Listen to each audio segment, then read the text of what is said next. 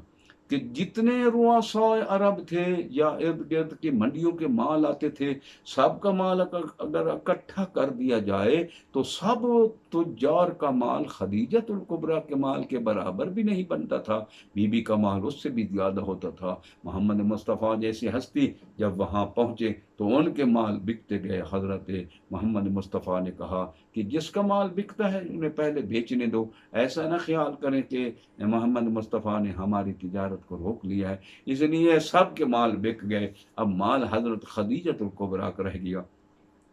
اب اس مال میں جو منافع ہوا وہ سابقہ سے بہت زیادہ تھا، اور جب واپس آئے تو میسرہ کے غلام خصوصی نگرانی کے لیے حضرت خدیجۃ الکبریٰ نے معین کیا تھا کہ یہ ایک نیا میرے مال کا سربراہ ہے، تم نے اس کے لیے ہر قسم کی سیرت کو اپنے لیے نوٹ کرنا ہے اور مجھے واپسی آ کر بیان کرنا ہے۔ جب واپسی پر آ گئے تو اس وقت خدیجۃ الکبریٰ نے حضرت محمد مصطفیٰ کی عظمت تو پہلے ہی سمجھ چکی تھی، لیکن اس راز کو مزید کھولنا چاہتی تھی، اور یہ کہا، پوچھا، اے میسرہ مجھے بتا کہ محمد مصطفیٰ نے جب اس سفر کے ساتھ تمہارے ساتھ گئے تو بتاؤ اس کا عیب کیا تھا، تو اس کی منزلت کیا تھی؟ تو میسرہ نے کہا، بی بی منزلت یہ تھی کہ جب ہمارے اس قافلے کا کھانا پکتا تھا تو وہ کھانا بچ جاتا تھا، اتنی برکت تھی، اور جب ہم اونٹوں کو گھاس چارہ ڈالتے تھے تو وہ بھی پیٹ بھر کر کھا جاتے، لیکن اس کے بعد بھی چارہ بچ پڑتا تھا۔ اور بیوی کمال یہ ہے کہ ہم جس مدر کے ساتھ، جس حجر کے پاس، جس شجر سے گزرتے تھے تو اس سے ہم آواز سنتے تھے، وہ کہہ رہے تھے کہ سلام ہو اے اللہ کے نبی، سلام ہو اے صاحب عظمت، وہ سلام کرتے تھے۔ اور آخر ہم ایک راہب کے پاس پہنچے تو اس راہب کے پاس جب پہنچے تو حالت یہ تھی، ایک ایسا درخت تھا کہ جس درخت کے نیچے محمد مصطفیٰ جا کر بیٹھے تو ہرا بھرا ہو گیا، اور جہاں وہ درخت میں اس نے عظمت دیکھی تو راہب باہر آیا، اور اس نے باہر آ کر کہا کہ کون ہے نگران؟ تو میں نے کہا میں ہوں۔ تو اس نے کہا یہ تو بتاؤ کہ ان میں سے یہ جو ہستی نیچے بیٹھی ہے اس میں گرامی؟ انہوں نے کہا یہ اس کا نام محمد ہے۔ مصطفیٰ تو خیر بعد میں